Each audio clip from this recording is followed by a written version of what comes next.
gobiernos que en democracia vulneraron la voluntad popular, crisis de la política por la pérdida de la representatividad frente a eso, y crisis del Estado porque se utilizó al gobierno poniendo al Estado en contra del pueblo nacional.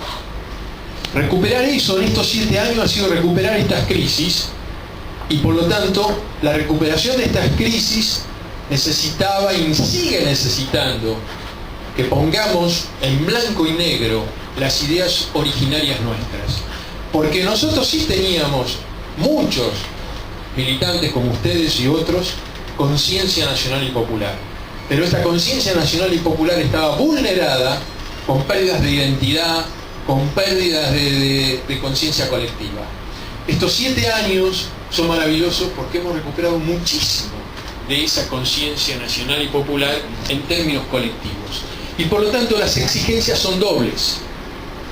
El camino que tenemos que seguir está ejemplificado en un par de cosas que siempre hemos señalado. Siempre dijimos que deuda y pobreza eran las dos caras de una misma moneda de la vulnerabilidad a la que nos habían sometido. Los niveles de dependencia y la de pérdida de soberanía se expresaban en estos dos elementos que fueron tragedia, y todavía siguen sobreviviendo a algunos de estos elementos como tragedia en nuestro país, aunque en menor medida. Basta mencionar simplemente que algunas de estas cuestiones, como el caso de la deuda, que hoy empieza a tener un impacto menor en nuestra economía y que crea y recrea soberanía, fue solo posible, valga el absurdo, por la potencialidad que nuestro país tiene.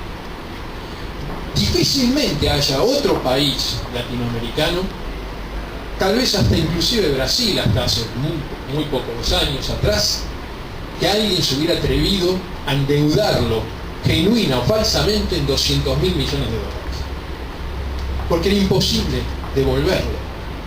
El usurero pone plata donde la recupera. Si este factor, que es el factor de la potencia nacional en términos de capacidades nacionales, y por lo tanto a partir de la conciencia popular de transformar al pueblo en dueño de su destino, hace por el absurdo demostrado que si nosotros cerramos lo que Jauretche decía, ¿no?, en una de esas diálogos, cuando le preguntan, dígame don Arturo, dice, se dice que la Argentina es tan rica, que llueve riqueza. Dice, ¿qué pasa que tenemos tantos problemas? Bueno, amigo, mire amigo, dice, lo que pasa es que el país está techado, dice, cuando llueve la riqueza va por la canaleta y se va para afuera. Entonces los desafíos que tenemos por delante en la recuperación definitiva de soberanía implican justamente estas cuestiones. La ley de medios audiovisuales necesita ejecutividad. La ejecutividad está planteada hoy en primera medida seguramente en la televisión digital, que es un elemento fáctico, concreto, de potencia, que recrea industria, que recrea tecnología y que la pone dentro de las fronteras y de la decisión nacional.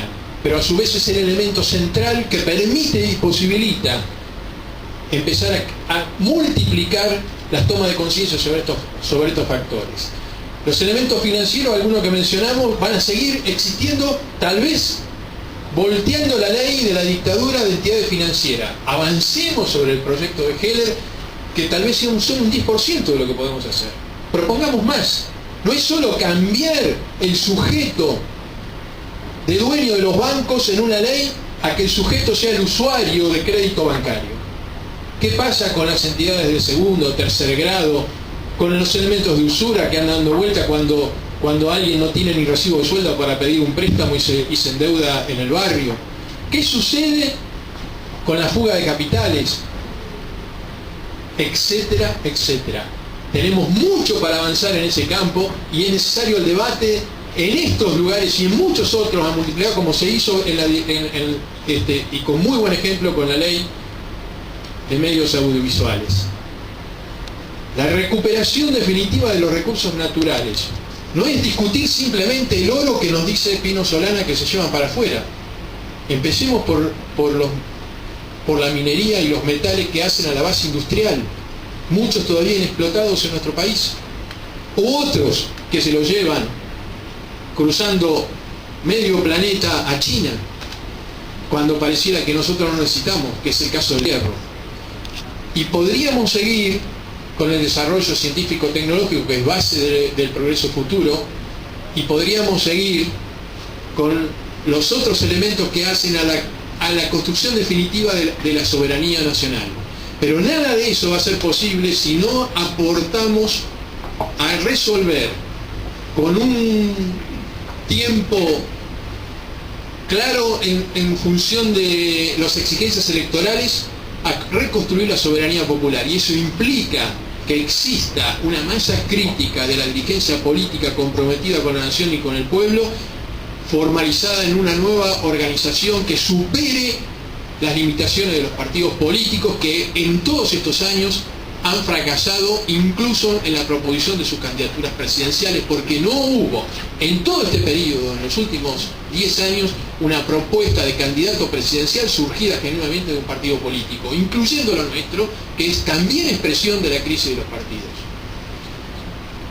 Necesitamos que la política vuelva a su esencia, que significa que es un acto de servicio a partir del cual estamos decididos a transformar definitivamente la Argentina a favor de nuestro pueblo y en integridad con el resto de los países latinoamericanos.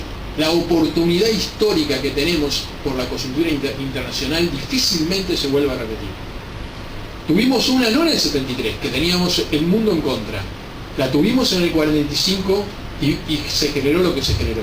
Esta es una nueva coyuntura histórica internacional que durará 10, 15 años más, hasta que los grandes poderes mundiales se recompongan. Hoy en crisis estructural, por modificaciones en las relaciones de medio de producción, por dependencia energética y por que son derrocheros. Y en el modelo capitalista funciona gastar más que lo que se produce. Por lo tanto, esta oportunidad histórica para Latinoamérica que generó estas nuevas condiciones son aprovechadas por muchos países latinoamericanos. Esto es, lo que decía Julia, la importancia que tiene de fortalecer los instrumentos de unidad en América del Sur. Pero también es fundamental que esa unidad se construya a partir de la construcción nacional de cada uno de nuestros países. Y eso significa que de aquí en adelante la consolidación de las conquistas de estos 7 años tienen que hacerse profundizando las modificaciones estructurales que le den sustentabilidad histórica y no retrocedamos más. Nuestro legado hoy es hacia los jóvenes en forma absoluta, pero nuestro legado tiene que ser el compromiso de cada uno de nosotros, no descansar hasta que ese legado esté consumado y podamos ver esta Argentina definitivo que todos soñamos. 5%.